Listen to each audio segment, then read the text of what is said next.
Most social historians would agree the 60s changed Britain, for good or for bad, more than any other decade since the war. Sex and drugs and rock and roll. Amongst the most famous shapers of that time, people who haven't really spoken out about it, though, was the co-founder of the Rolling Stones, Keith Richards. He stands out, and in his memoirs, Life, he's telling all that he can remember, which is much more than you might suppose. It is a story to make your jaw drop. When I caught up with him in central London, I began by asking about his first public gig, an event that was less Satanic Majesties and more Her Britannic Majesty. I'm sure she wasn't aware of it at the time, but you sang to the Queen. Yeah, yes, I'm sure she didn't spot me, no. They didn't say come back. Yeah. And, yeah, it was just a school choir, and until the voice broke, it was you won't believe this, a very nice soprano. And, but at the same time, the other two guys I'm working with, we were the reprobates of the school, and that sort of juxtaposition of being this like choir boys, holier than thou. And, yes. And it was my first gigs in a way, and how to get along and what to do backstage, and how to actually perform in public. First gig to the Queen and yeah, really. Westminster Abbey. I know. Yeah. After that, the career went downhill.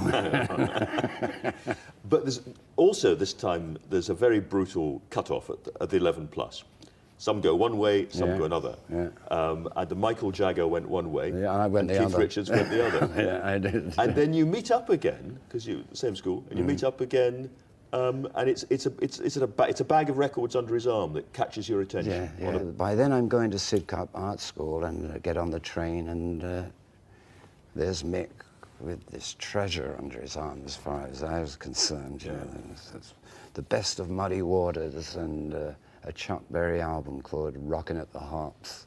Yeah. You know, I knew these records only by their covers, you know, and we got to talk, and we were like totally obsessed with the same thing, with the same music, and he'd been singing with a little band, but he was going to LSE at the time, and so I would get off halfway at Sidcup, you know, but I had my eye on those records, and so we kind of made a deal there, and then, you know, and the deal's still holding. You know? The deal's still holding. We'll come on to the relationship, because if the Stones gets formed bit by bit in pubs not far from where we're sitting, exactly, and so on. And it's very much a blues band early on, isn't it? Oh, it's strictly blues. Yeah. I mean, the idea of playing pop music, I mean, all of 18, 19 years old, and we're already, we're too hip for that. There's a very interesting thing that you've said that I hadn't thought about, which is you're playing these very small rooms to start with, and that is partly where the Jagger style comes from, because you've got no room to do anything except ride. Exactly, yeah. I mean, I've always said that Mick could work this table here in front of him better than anybody in the world, because there was nowhere else to go, but he would put energy and interest into that one small spot. Age of the Beatles, of course, and you become the bad boys. You're the ones without the uniform. Yes, because I mean, what are the, you know, in any story, you know, there's the good guys and the bad guys, you know? And it suited our temperament anyway. You know, I mean, it meant you didn't have to wear uniforms and stuff, and do dance steps, you know, and all that. And so it starts to bubble, and it starts to really take off. Yeah. And, I mean, that must have been an amazing period, because suddenly you're confronted by sort of screaming girls and the hysteria and all the rest of it, going from quite a quiet time to absolute mayhem, almost overnight. Yeah, things were happening really fast in the early 60s, and suddenly, it's, as you say, screaming girls, and you say, we're too hip for this, but at the same time, you're not going to argue at that age. You're not that hip. And when did you first realise that you could write songs as well? You know, we came up with The Last Time was the first one that we wrote for the Stones, and they jumped on it, and the whole band, we felt good about it, and after that we thought, okay, you know, it was... And then an astonishing number of great hit rock songs follow from that. Yeah, it's not so hard as it... It's when did the whole drugs thing come into rock? And it seemed, from what I've read, is that it was a lot of the black bands who were touring frantically hard, doing gig after gig after gig, day after day, and it was the only thing that kept them standing up and awake, pretty much. A lot of them black bands we were playing, with Ike Turner's band, and they'd arrive at the gig and they got suit and they look so fit, together and everything. And they've made the same journey that we had to make, and we'd be crawling in like, and not barely 20 years old, and we're, and how do you guys do this? Well, son, take none of them, smoke a little of this, and so it was a background, there's backstage secrets, then basically that was the way they did it, I mean, to be able to make 2 shows a day and maybe 500 miles apart, I mean, you'd need some sustenance, and it's not just food and water, It seems to be one of the things that the whole drug misuse stuff does, is it pits you against the state. I mean, it makes you and the police are going to be fighting. It does. I mean, once they were aware of it and they realized that they could, get something out of this. But I mean, busting junkies and busting, somebody for some weed, they didn't even know what it was. And of course, it exploded. I mean, they started to bust the Beatles. It's getting out of hand. Yeah. One of the themes in your sort of life story is the difficulty of coping with fame.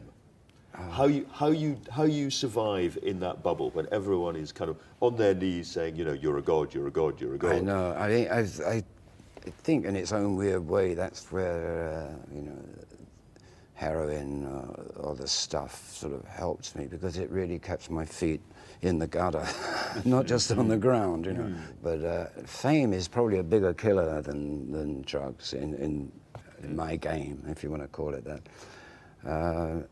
There's so many people that are they're very nice cats, but a dose of fame, and they've gone into this other world that eventually, you can't pull them back. They're just going to, and along with fame comes sort of,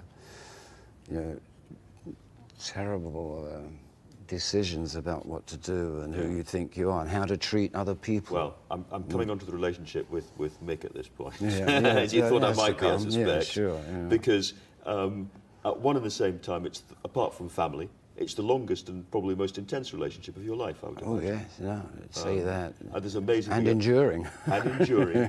And you can read each other's minds, certainly about music and so on. Yeah. And certainly so. And yet, there's something that you said in the book several times. What happened to my friend at some point? Said, where's he gone? Where's he gone?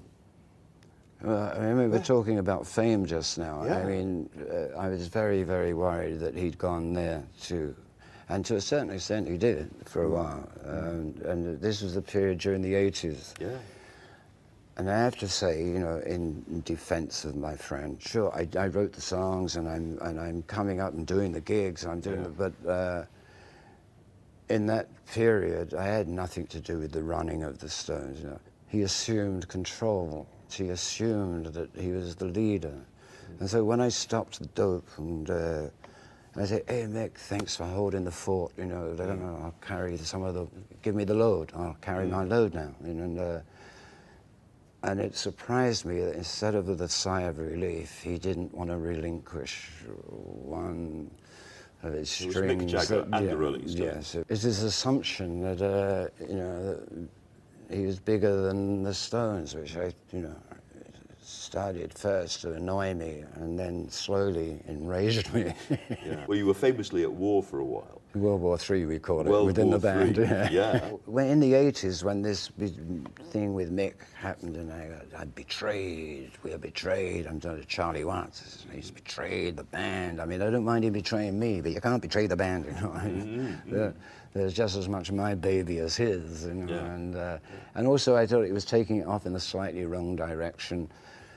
I rely incredibly on Charlie Watts's pragmatic and calm to come to some. If Mick and I have the problem with each other, where's Charlie?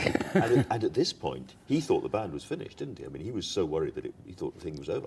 Yeah, and this is something I had to shore up immediately.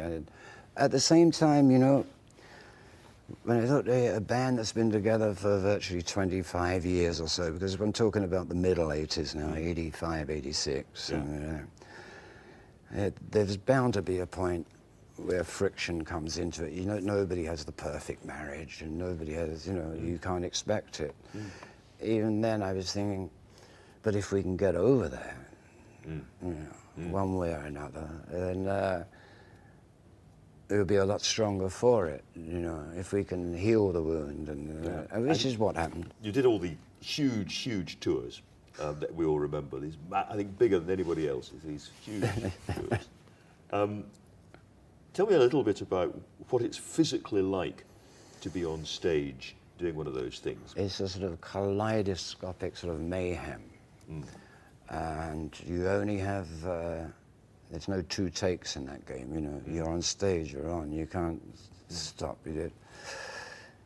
I think what you put it down to the incredible energy of the audience, who overwhelmingly outnumber us. But we're the focal point. But you feel it's kind of like a magnifying glass. When the rays go through, there's a certain point where the energy is so high that you could live off of their energy. Let's spend the night together. Now I need you more than ever. Let's spend the night together now. And although you're playing a guitar, you're running for miles and miles and miles I know, as well. with the plank round your neck. and physically it's exhausting. I would come off and lose 2 pounds a night. You recount some of these fantastic songs. Satisfaction, Sympathy the Devil, Fade Away, and all the rest of it. Give me shoulder. Yeah. Honky Tonk Women. Honky Tonk Women. No.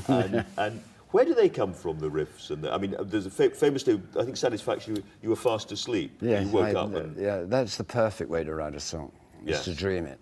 Yeah. But it only happens once in anybody's lifetime, I think. And what I usually find, if there are songs floating through the air right now, if I was sitting down, I'd put the antenna up, like the guitar.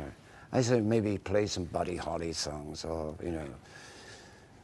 whoever, just Everly Brothers, or, Muddy Waters. I really look upon myself as more of an antenna than, going to that thing of like, I created this, I wrote this, and it's a little bit presumptuous, I think. Yes. I think my best description of it is, you're there at the right time in the right place, and this idea will come in. Hope you get my name. What we pursuing you is just a teacher and my game. The other place that people are going to see you is Pirates of the Caribbean. You're an actor. Oh, I know. I keep adding these new jobs. And, I've just actually finished my bit for Pirates 4. How did that come about? I'm a friend of Johnny's. Johnny Depp, yeah. Johnny sort of got some of my moves, the way, the walk, and and I said, hey, you want a part in this just for fun? Play me dad. The trick is living with yourself forever. How's Mum?